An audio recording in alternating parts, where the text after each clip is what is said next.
Conversando sobre filosofia, política e artes, tecemos o cotidiano, transmitimos realidades.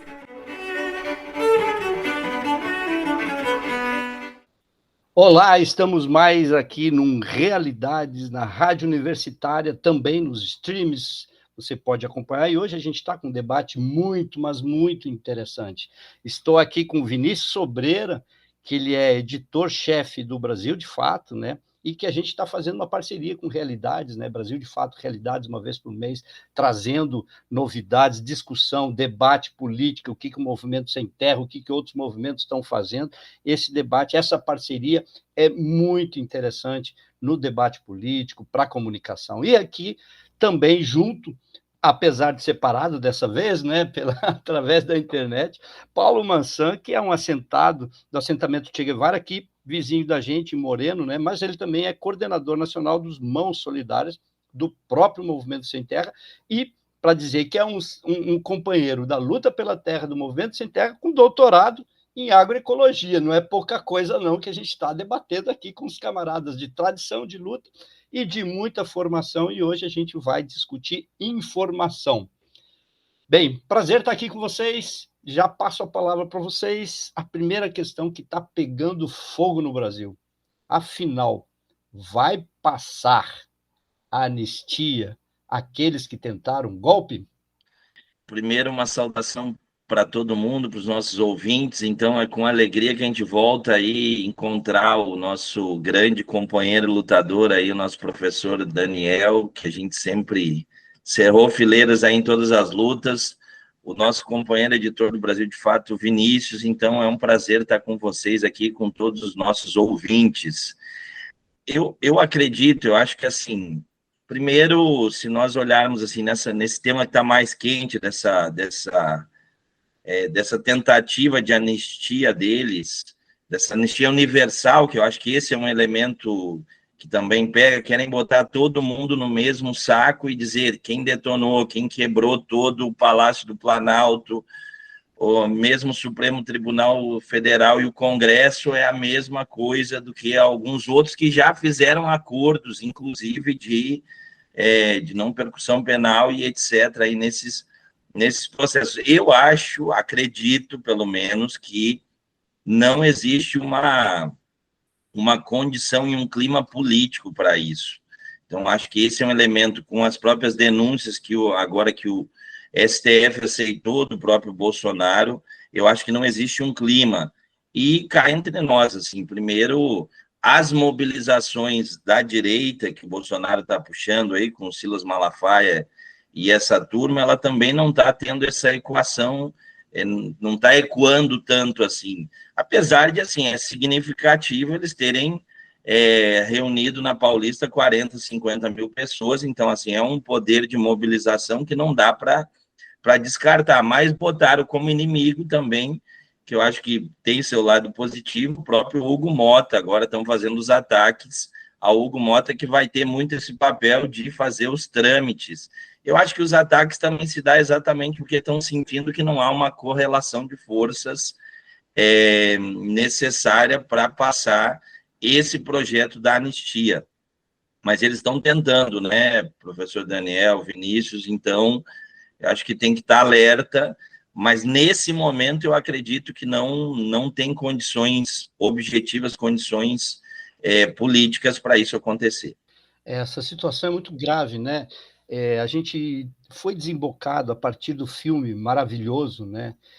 Ainda Estou Aqui, um filme que retrata um momento político, né, de uma família pequeno burguesa, né, nem uma família de trabalhador, uma família que estava vivendo a sua vida, de repente é ceifada, né, sem nem ter um grande enfrentamento à ditadura. Ele simplesmente foi um deputado cassado e desaparecido, né, não se sabe do paradeiro até hoje do corpo dele. E esse filme implica numa reflexão também, né? O que significaria, né, um golpe? Claro, cada golpe tem a sua história, né? Mas quais são os elementos centrais de um golpe, né? Para que se faz? Qual é o sentido? Qual é o sentido que eles estavam propondo para o Brasil agora, em 2022, essa tentativa e essa sanha fascista, né, de enfrentar, né, a democracia, mesmo que liberal. Quais seriam os efeitos, né, reais de um golpe hoje no Brasil? O que eles estavam pretendendo fazer, Maçã? Não, professor, eu acho que isso, primeiro assim, como um todo, seria, eu acho que o grande retrocesso e desse momento histórico. A nossa jovem democracia, depois de nós termos passado aí por mais de 20 anos de ditadura militar, com todos esses desaparecidos, mortos, torturados, então é algo que o Brasil e a democracia brasileira não precisam em hipótese alguma. Aliás, ninguém precisa. E queriam perpetuar um pouco essa lógica de Estado e do jeito que eles entendiam as coisas. Acho que isso tinha um pouco esse foco central, tanto inspirado aí no próprio Trump, aí nos Estados Unidos. Ainda bem que as instituições brasileiras, por mais que estejam meio capengas, em especial, vamos pegar aí o STF, conseguiu dar uma resposta à altura. E quando dizem não era só batom, teve toda essa polêmica aí da maquiadora que pichou a estátua.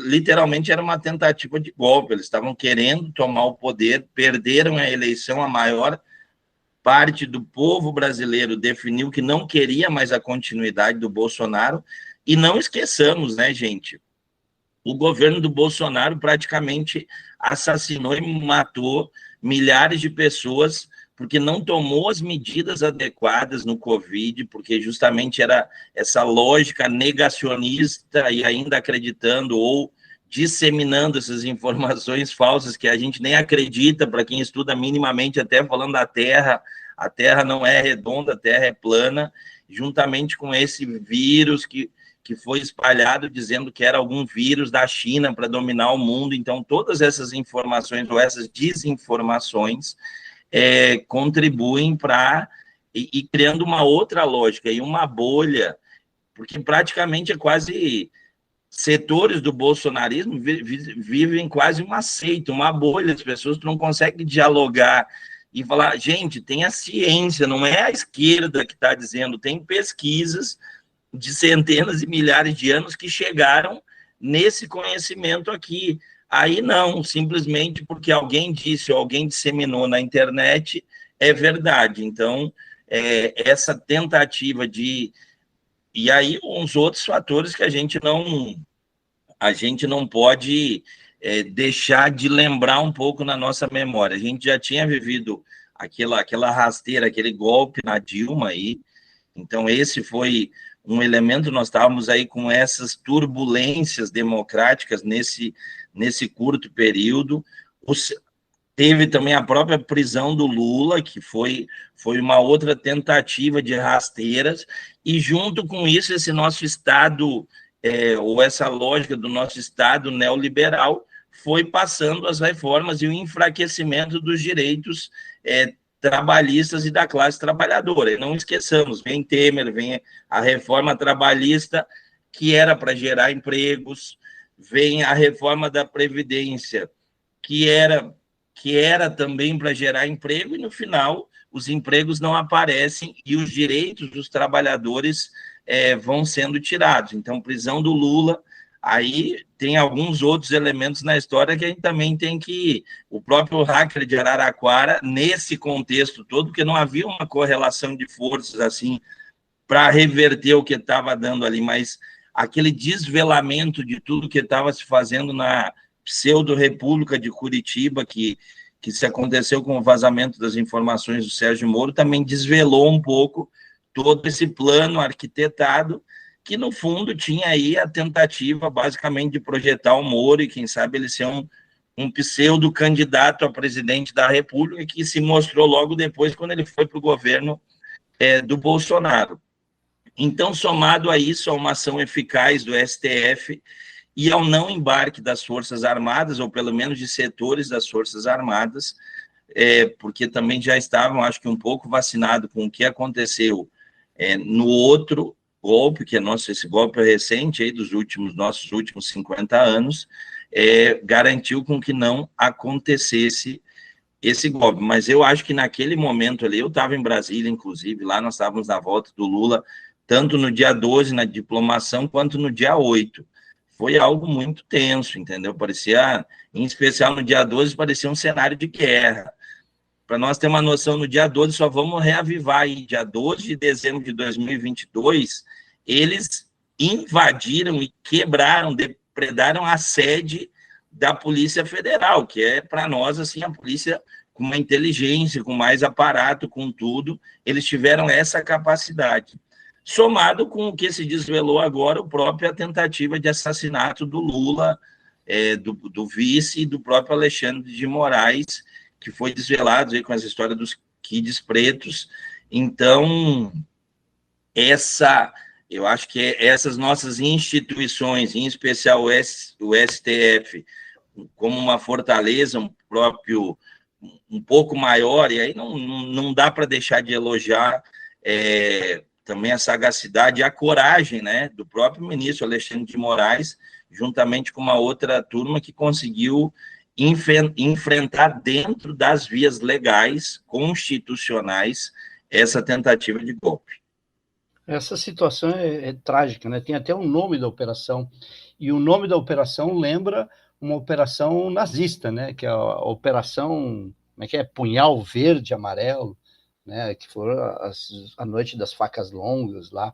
Então, esse processo é extremamente violento. Eu acho que o fascismo trabalha nessa perspectiva. Uma coisa que me chama muita atenção e que a gente fala das mortes, até o Dino falou, né, que no primeiro dia não teve mortes no golpe de 64, apesar que teve uma aqui, né, em Recife, do estudante Jones, né, mas não foi assim a mortandade no início do golpe, não acontece assim, mas ela vai aos poucos minando as possibilidades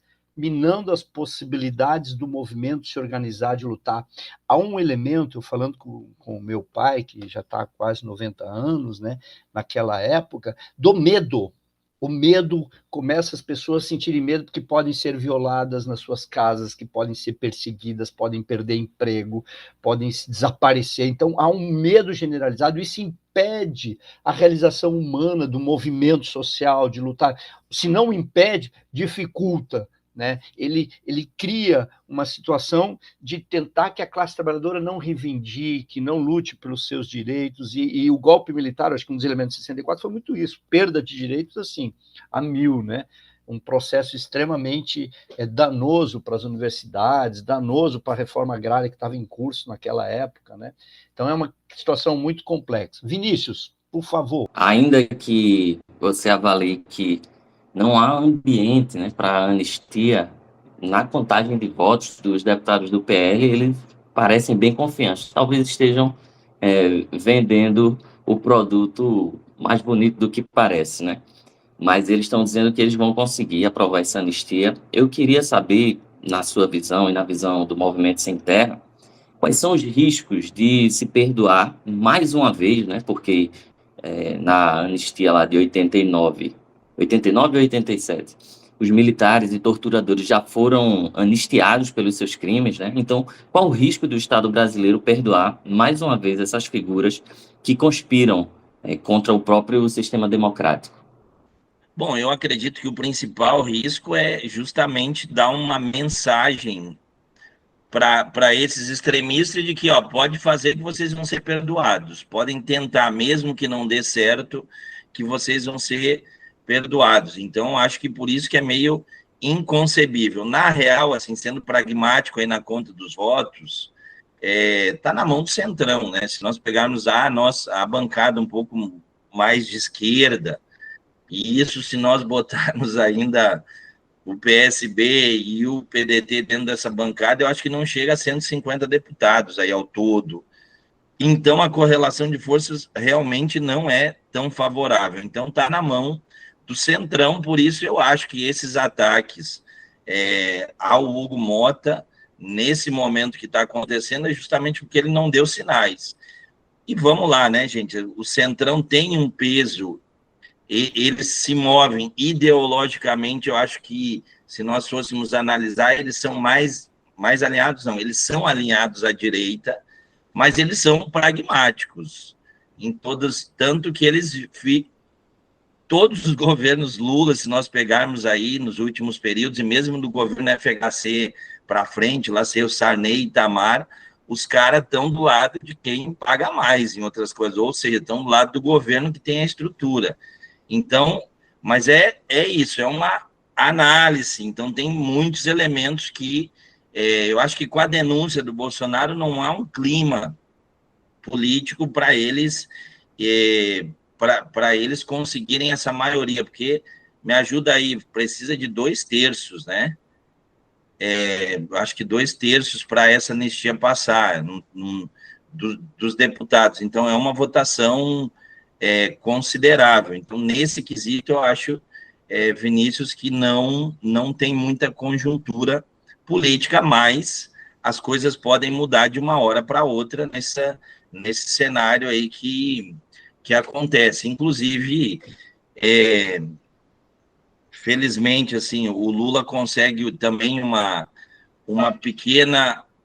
reduziu, estancou um pouco a sangria da desaprovação que estava vindo. Acho que nas últimas pesquisas ele começa novamente uma curva crescente, e isso também pode complicar um pouco mais esses planos da anistia deles, porque o governo um pouco mais forte também tem mais condições de barrar. Eu acho que com a queda de hoje do próprio ministro aí, do Juscelino, também ampliando a reforma, porque, como eu disse aí, ampliando a reforma quer dizer o quê? É mais gente aí que está compondo o governo, e o mínimo que se espera de quem esteja compondo o governo é que vote junto com o governo. Então, mas a gente sabe que esse cálculo não é bem assim no final, porque tem outras forças, aquela bendita bancada que a gente fala lá do BBB, lá da Bíblia, da Bala e do Boi, eles têm uma pressão, uma força muito grande, mas o que vale, no final das contas, são seus interesses econômicos. Eu acho que isso é o que define um pouco o pragmatismo do Centrão. Ele sempre viaja e surfa com quem vai levando um pouco mais com essa pegada dos interesses econômicos dele. Estamos encerrando esse bloco, mas antes de encerrar o bloco, queria corrigir uma informação aqui. Eu confundi o ano da primeira anistia, né? Foi 79. E também, respondendo já a questão colocada por Paulo Mansan, a direita precisa de 257 votos, é uma maioria simples, 257 votos para aprovar a anistia. No cálculo deles, ele já tem entre 200 e 205, que estaria faltando aí cerca de pouco mais de 50 votos, para eles conseguirem a aprovação desse perdão aos criminosos, né, condenados pelos atos do 8 de janeiro. Então, assim a gente encerra esse primeiro bloco do Realidades. Voltamos já após o intervalo.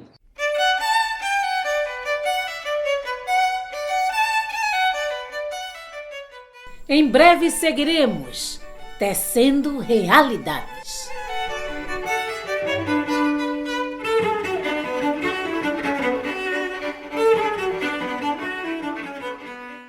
Olá, estamos de volta com o programa Realidades.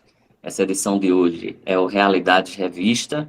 Referente ao mês de março, a gente teve um pequeno desencontro para fazer esse programa. Chegamos um pouco atrasados, né, já no início do mês de abril, mas explicando para os ouvintes, o Realidades Revista é uma edição mensal em que o programa Realidades é feito em parceria com o Brasil de Fato Pernambuco, e aí a gente traz os temas mais quentes do mês que se encerra e também os principais temas do mês que está começando, mas sempre com um olhar popular sobre essas temáticas.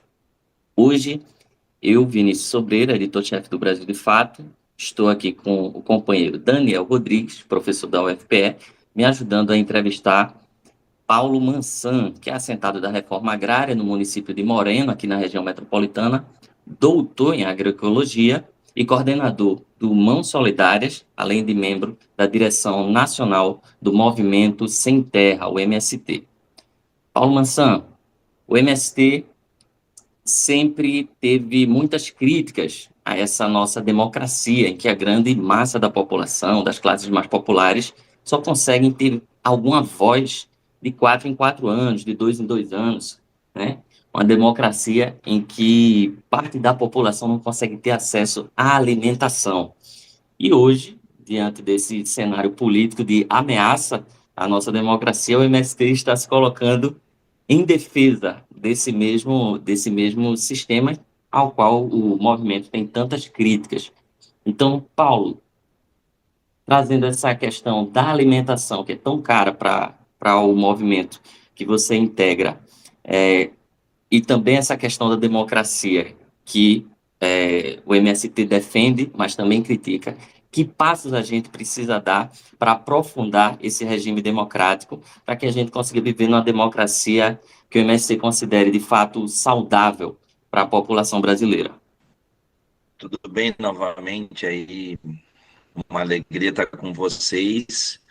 Eu acho que um primeiro elemento que a gente tem que levar em conta é que, assim, esse formato de democracia, ainda mais o que está sendo construído nesse momento da história, com superpoderes do Congresso, eu falo superpoderes econômicos, que a gente veio aí, que no governo Bolsonaro se cria esse negócio que se chamou orçamento secreto, e agora esse orçamento secreto é um orçamento oficializado com as emendas impositivas e com os deputados federais, em especial os senadores, com superpoderes econômicos.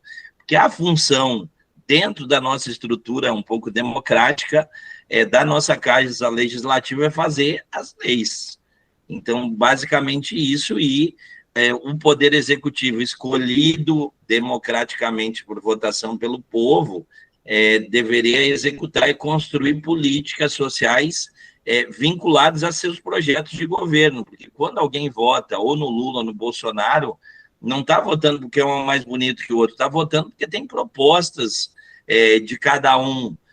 No caso aí do governo Lula, que nós apoiamos, assim, a gente quer a redução das desigualdades sociais, quer o avanço nos programas sociais, quer numa estruturação de defesa da saúde, da soberania nacional. Então, nós queremos uma saúde forte, queremos mais recursos para o SUS, queremos mais recursos para a educação, para assim todo mundo ter acesso a esses bens universais, ou seja, todo o povo brasileiro ter acesso a comida, saúde, educação, moradia. Então, essa é a luta e é o programa que a gente espera que o governo Lula defende. Bom, com os deputados federais, então, eles têm um poder de mais ou menos, pelo que é divulgado, eu acho que nessa votação aí do orçamento da União, parece que foi reservado 50 bilhões de reais.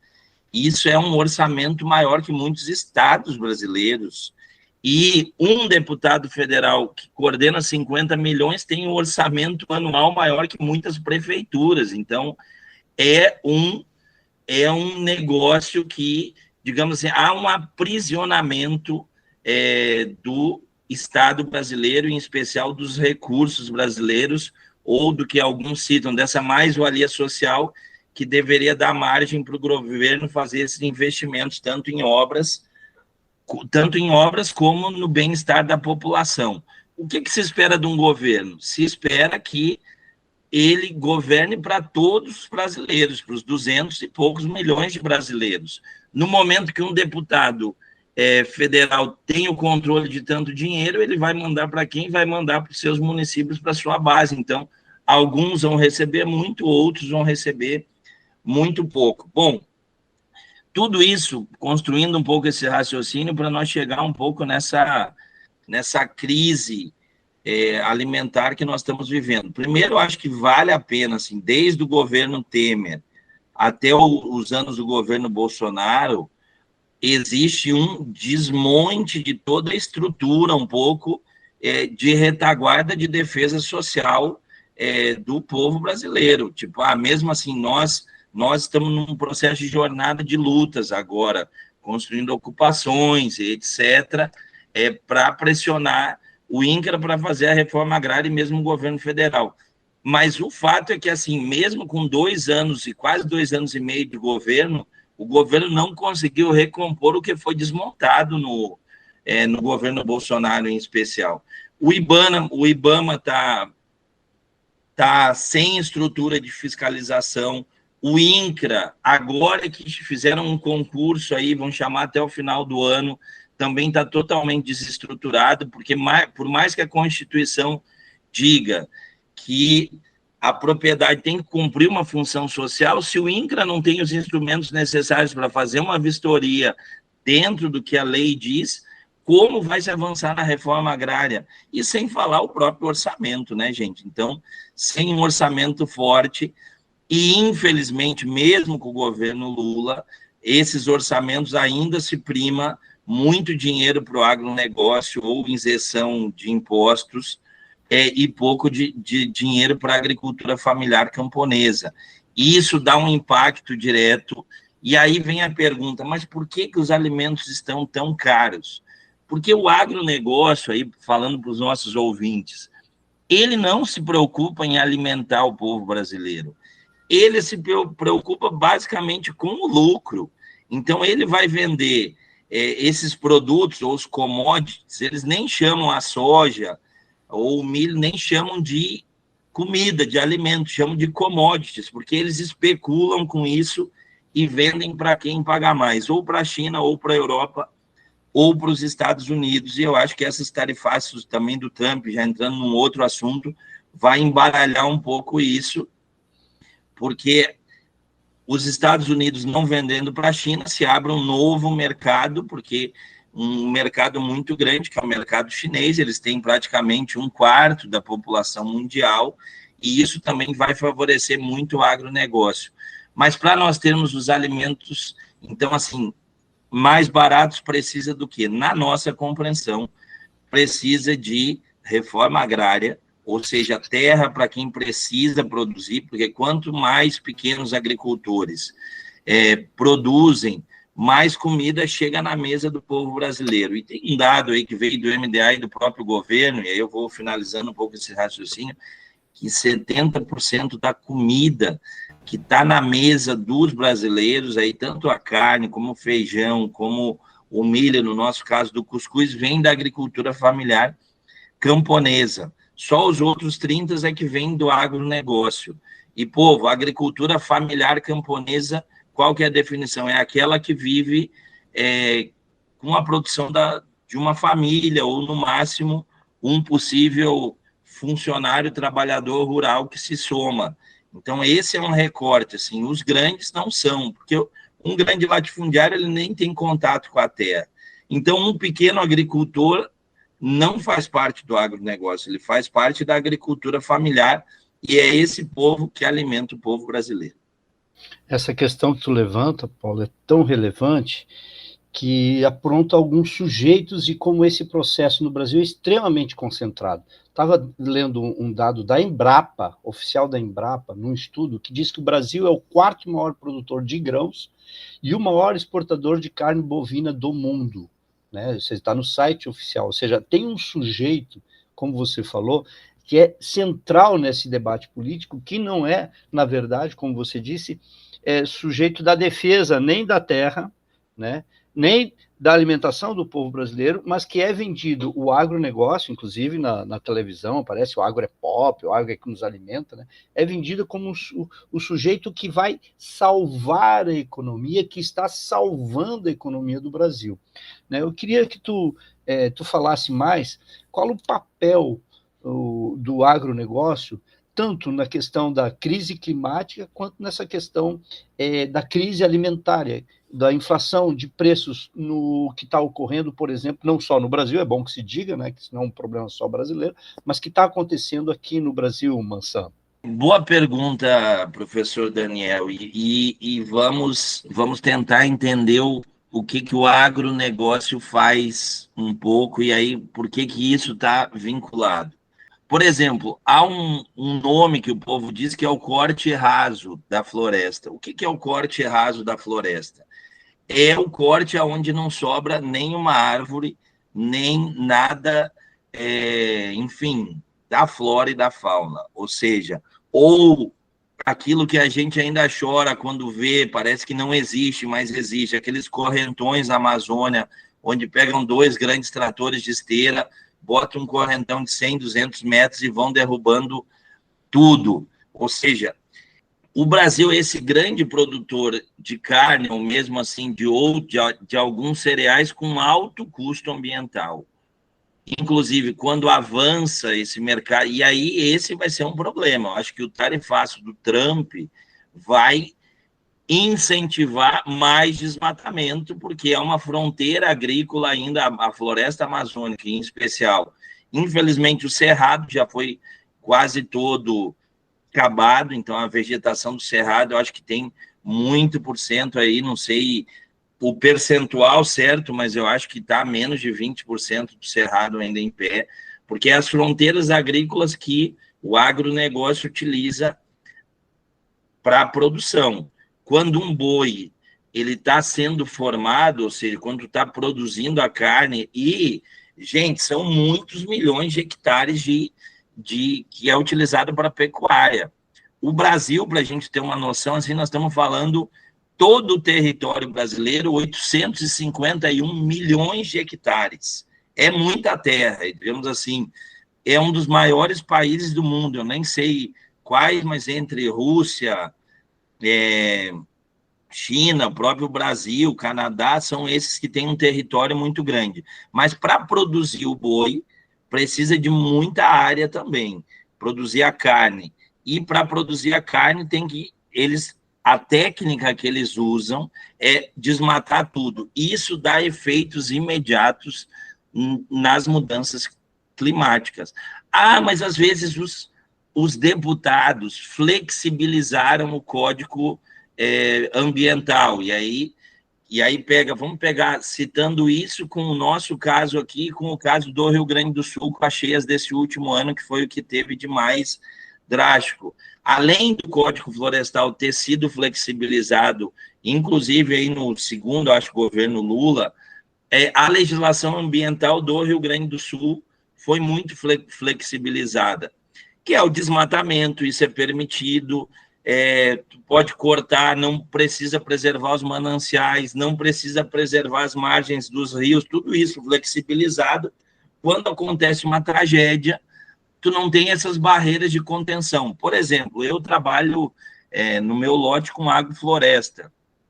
Então, quando a chuva cai, ela vem caindo na terra, por mais torrencial que ela seja, ela pegando nas folhas das árvores, ela vai diminuindo o impacto.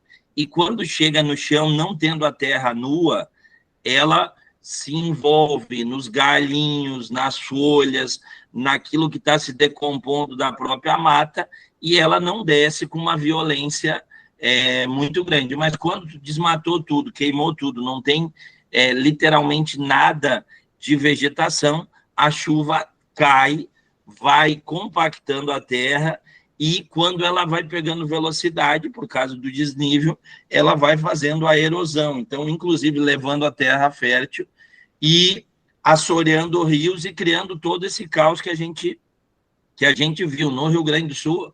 A minha família é de lá, então foi algo muito desesperador, a gente está acompanhando aquilo, a água chegando dentro das casas, e não tinha o que fazer, porque além de uma chuva que nunca foi prevista, os milímetros caíram muito, com muita intensidade, mas nunca foi prevista.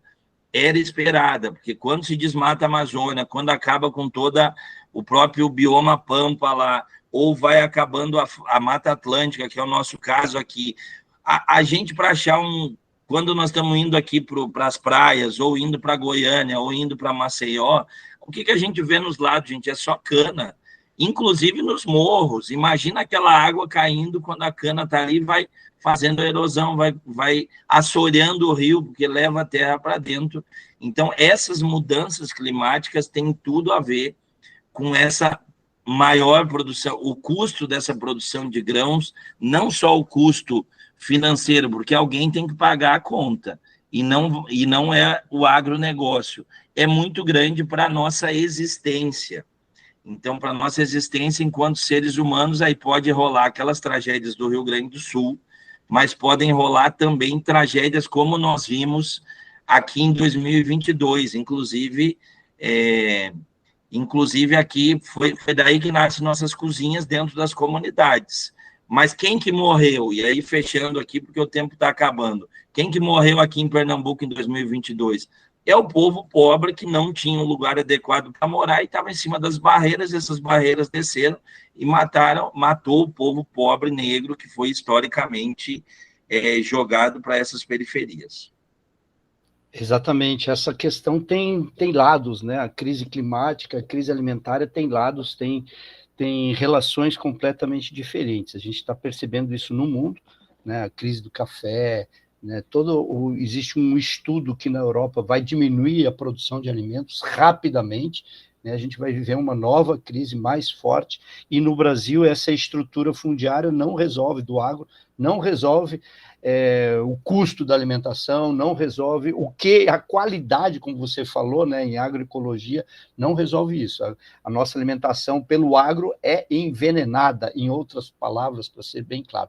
Mas a gente está terminando esse bloco e a gente vem discutir no próximo bloco, aqui com Vinícius, aqui com Maçã, quais são os caminhos que os movimentos, que a sociedade faz para contrapor essa realidade tão difícil que a gente está vivendo. Portanto, já voltamos ao próximo bloco, hoje, Realidades em Revista com o Brasil de Fato. Um abraço, até.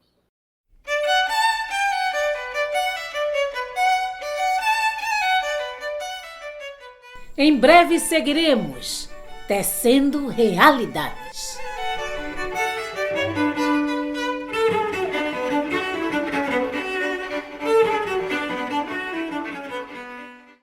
Estamos de volta com o Realidades, nessa edição que é Realidade Revista, uma edição mensal do programa Realidade em parceria com o Brasil de Fato. Eu sou Vinícius Sobreira, editor-chefe do Brasil de Fato em Pernambuco. Estou aqui com meu amigo Daniel Rodrigues, professor da UFPE, que está me ajudando a entrevistar Paulo Mansan, assentado da Reforma Agrária no município de Moreno, coordenador do Mãos Solidárias e membro da direção nacional do Movimento Sem Terra, o MST.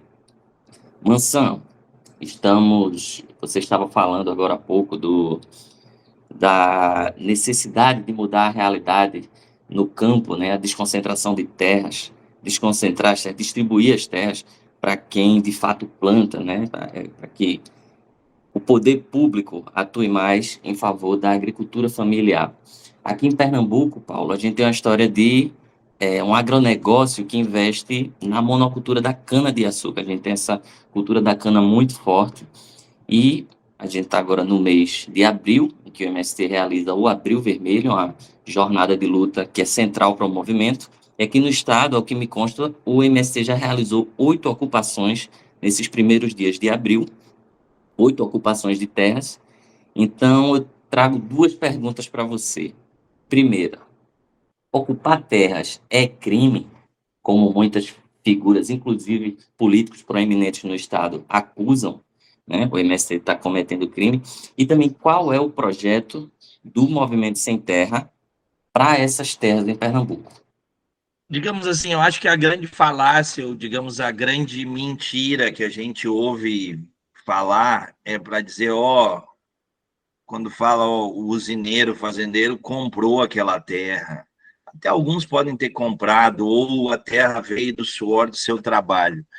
Nós temos que entender um pouco a gênese, um pouco da questão agrária brasileira, e essa gênese, ela vem aí desde a invasão dos portugueses. Inclusive, eu estava ouvindo aí o cacique Raoni falando, nós estamos com 11% do território brasileiro, mas não esqueçam, 100% do território era nosso, entendeu? Então, essas ocupações que, se nós pegarmos aí, quando vêm os portugueses, quando acontece as capitanias hereditárias, as 6 Marias, que era um pouco a divisão, as terras não foram compradas, elas foram tomadas, roubadas, enfim, dos índios. Depois a coroa portuguesa, quando começa a ter o processo de, digamos assim, de uma efervescência social, inclusive com o fim da escravidão, era algo que estava se pressionado no mundo com a Revolução Industrial aí, que começa na Inglaterra.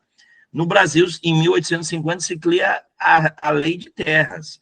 dizendo, ó, as terras que já estão aí, uma parte a coroa portuguesa doa, e as outras, lei de 1850, lei de terras, e outra parte, ela podia ser comprada por preço de banana de quem desses usineiros ou dessas famílias que já estavam em cima. E aí, logo depois, vem a abolição, para nós registrarmos da escravidão, então, como um negro escravizado, que foi escravizado, ou seja, que foi...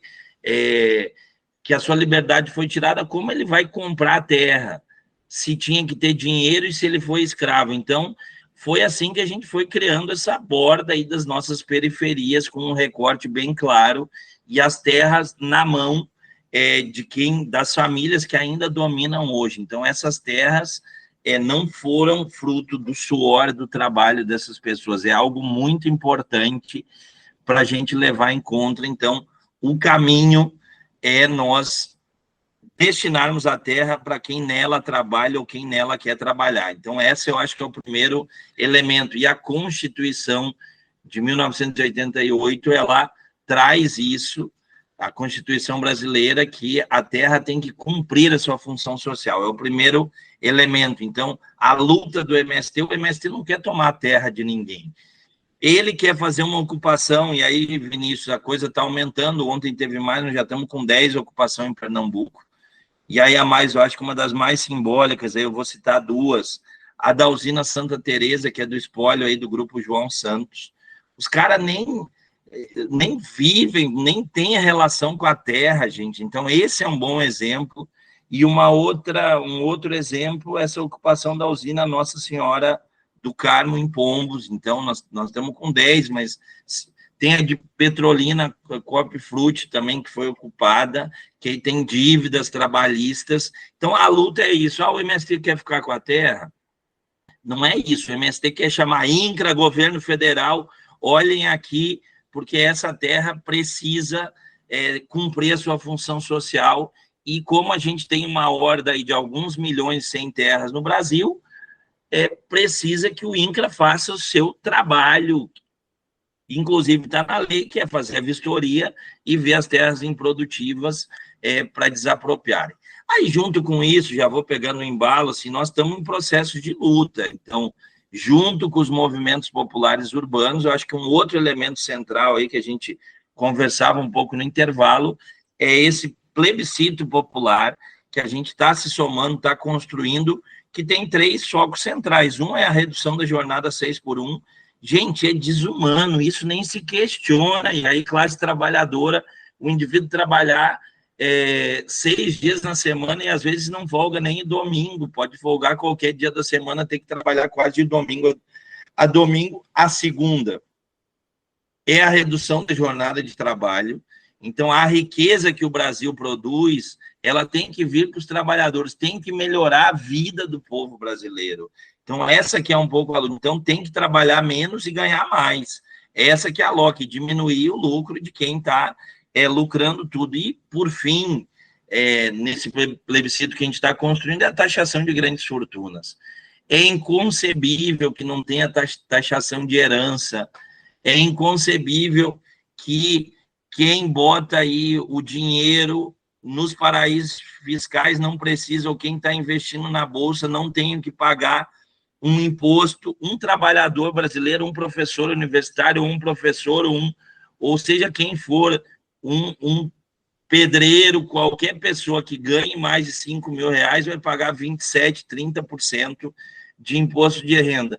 E o cara que tem uma mega fortuna não paga aí, usando o seu CNPJ, paga 2%, 3% e tem mais. Agora parece que o Haddad estava mexendo na reforma, mas jatinho não pagava nada de imposto, helicóptero não pagava nada, o jet ski do Bolsonaro não pagava nada. Então, tem que taxar as grandes fortunas, ela é imprescindível.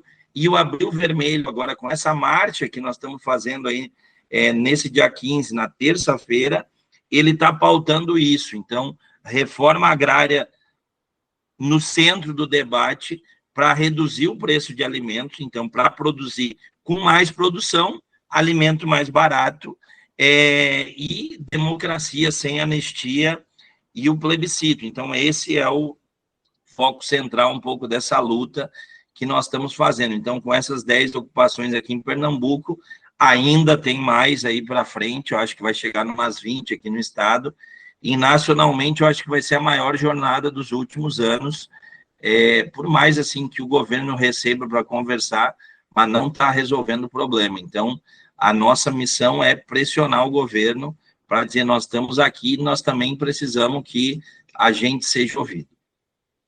Acho que você aborda uma coisa muito importante. Uma coisa é a gente entender os governos, que é um governo de corte diferenciado, oposto ao corte do bolsonarismo fascista de retirada, é um governo de coalizão, um governo que não está respondendo todas as suas elementos, bandeiras que foi levantados, né, de esquerda, etc., e ele vai ter a sua política. Outra coisa é o movimento, a autonomia do movimento, né, Mansão? Ou seja, entender isso para qualquer movimento social é fundamental. Como é que se dá essa relação movimento-governo? Como é que tem sido a experiência de vocês, e agora, nesse Abril Vermelho que você falou das ocupações, e diante disso, a expressão reforma agrária, né, que é muito mais ampla de que distribui terra, né? Quais são as necessidades e como é que vocês se colocam frente, né, como um movimento importante no Brasil de debate, de realização da reforma agrária, a partir dessa ideia de autonomia, Mansão? Bom, professor, a gente, basicamente, nós apoiamos e lutamos para tirar o Bolsonaro, para botar o Lula, mas o compromisso do movimento sem terra são com as famílias sem terra, são com as famílias assentadas e é com a classe trabalhadora brasileira. Então, assim, a nossa função nessa relação com o governo, a gente tem pessoas simpáticas da luta lá dentro, mas o nosso compromisso não é com o governo, é com a luta e com resolver o problema dessas famílias. Então, estamos com uma pressão constante em cima do governo, é um pouco a nossa missão para ele resolver o problema, inclusive das famílias que votaram e que lutaram para essa lógica não ser a mesma que sempre foi feita. Então, essa é um pouco essa nossa relação. Estamos pressionando tanto os Ministérios de Desenvolvimento Agrário, INCRA e outros setores do governo federal para a reforma agrária avançar. E aí, já queria entrar num segundo tema aqui, que aí depois eu acho que o Vinícius traz alguma coisa, que é um pouco essa luta também, essa nossa relação, da relação campo e cidade do Movimento Sem Terra. Eu,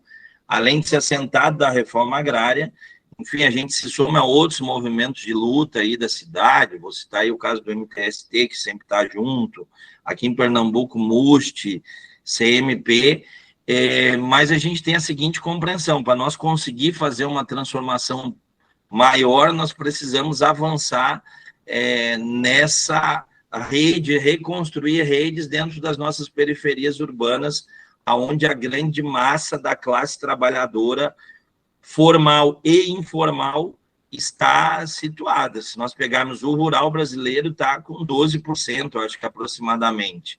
88% estão dentro das cidades, e aí um pouco, acho que esse foco um pouco das organizações populares aí nesse próximo período. Paulo Mansão, você falou aí da necessidade das organizações populares se voltarem também para as periferias dos grandes centros urbanos, né? O MST já tem uma iniciativa aí das mãos solidárias, né, das cozinhas populares, que nos últimos anos começaram a entrar nas periferias, principalmente aqui na região metropolitana, né, saindo mais do centro da cidade, e agora vem uma tal de jornada de alfabetização nas periferias. Será que você poderia explicar que agenda é essa do MST agora, entrando também na pauta da educação diretamente? Bom, Vinícius, historicamente o MST sempre teve um pouco essa relação com o campo e com a cidade, mas na pandemia foi um pouco mais motivado a se fazer um pouco mais presente nessas periferias, e isso se deu num primeiro momento, em especial nas relações com a população em situação de rua, fazendo comida para entregar. Esse foi o foco. Num segundo momento, a gente trazendo muitas centenas de milhares de toneladas, eu acho que já chegou a mais de 15 mil toneladas E aí esse é um detalhe importante para nós puxar o papo com o agronegócio. A gente não viu caminhões do agronegócio chegando nas periferias para ajudar a saciar a fome do povo. O agronegócio estava lucrando na pandemia, mandando produtos para a China ou para os Estados Unidos. Quem trouxe foram assentados da reforma agrária, outras organizações camponesas.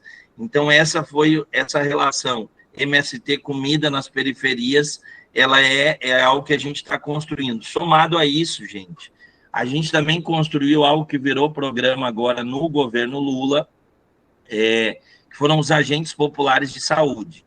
Então, esses agentes populares, que agora virou um programa que é Agente de Educação Popular de Saúde, é quem estava lá no momento que o governo não estava dando assistência nenhuma, e só aqui no Recife a gente fez mais de 130 turmas. Isso criou uma rede, ou reconstruiu uma rede de contatos dentro das comunidades. Aí vem a tragédia, professor Daniel, Vini e Bárbara aí que está nos dando suporte. Veio a tragédia de 2022. Quem que estava em todas, eu digo em todas as principais periferias do Recife e da região metropolitana, desde Carneiros, 2 Carneiros em Jaboatão, como no Ibura ali, Chapéu do Papa, Milagres e todas aquelas comunidades, ou para Brasília Teimosa, ou no Papelão no centro, ou nas Palafitas, ou em Casa Amarela, Alto do Capitão, Alto do Refúgio, Nova Descoberta, eram mãos solidárias, eram os agentes populares de saúde. Então, a gente abre, nessa tragédia, em torno de 18 cozinhas em 24 horas. Porque o que a gente conseguiu? Muitas pessoas vieram ajudar os mãos, e nós já estávamos lá com os agentes populares, abrimos as cozinhas em 2022.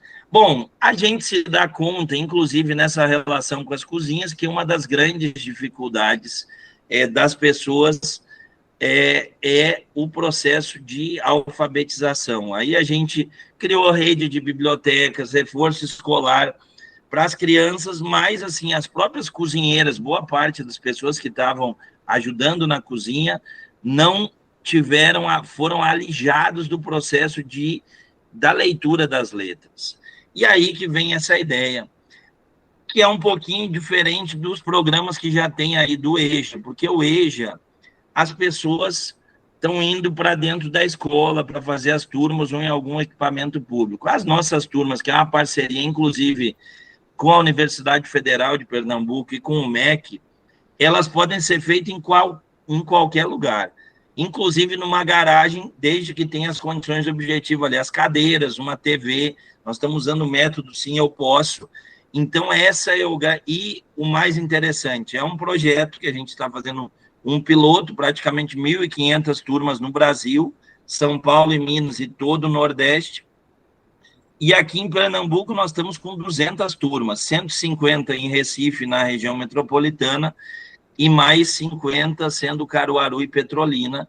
E daqui a 6 meses, com muita força dos educadores, nós vamos ter aí, só em Pernambuco, praticamente umas 2.000 pessoas alfabetizadas, e no Brasil serão mais de 20.000. Então, essa é a nossa alegria desse grande projeto de alfabetização nas periferias, e o diferencial é que tem essa busca ativa. Então, as próprias cozinhas, que a gente está aí com o MDS, elas viram um local de suporte para se alfabetizar. E já fecho aqui, Vinícius, agradecendo aí ao professor Daniel, ao Vinícius, ao Realidades, à Bárbara, que está dando suporte aí. Muito obrigado para vocês, estamos juntos aí, obrigado por terem nos convidado. Mansan, antes de você se despedir, antes da gente fechar o programa, eu queria que você falasse brevemente sobre essa marcha que o MST está preparando no Recife para o próximo dia 15 de abril. Que pautas são essas que o MST vai levar às ruas da capital pernambucana?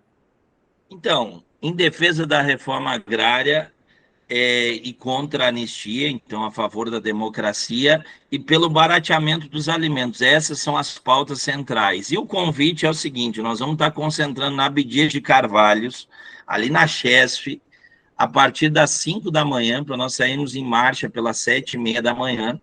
E para todo mundo que é do Recife, a gente está convidando para se somar, porque nós vamos ter 2 momentos da marcha. A primeira marcha vai até até no INCRA pela manhã, e na tarde nós vamos marchar em direção ao Palácio do Governo para pressionar o governo do estado para fazer alguma coisa também.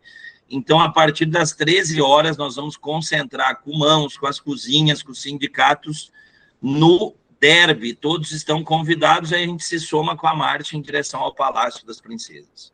Obrigado aí, Maçã, ao Vinícius Sobreira, que é o editor, né, do Brasil de Fato. É sempre bom ouvir um dos movimentos mais importantes da luta política brasileira, representado aqui no Maçã, coordenador nacional do Movimento Sem Terra. E aqui a gente encerra mais um Realidade Revista. Aqui quem falou para vocês foi Daniel Rodrigues, da Universidade. Quem está no apoio da produção é Bárbara Bastos. Até mais, um grande abraço para todo mundo.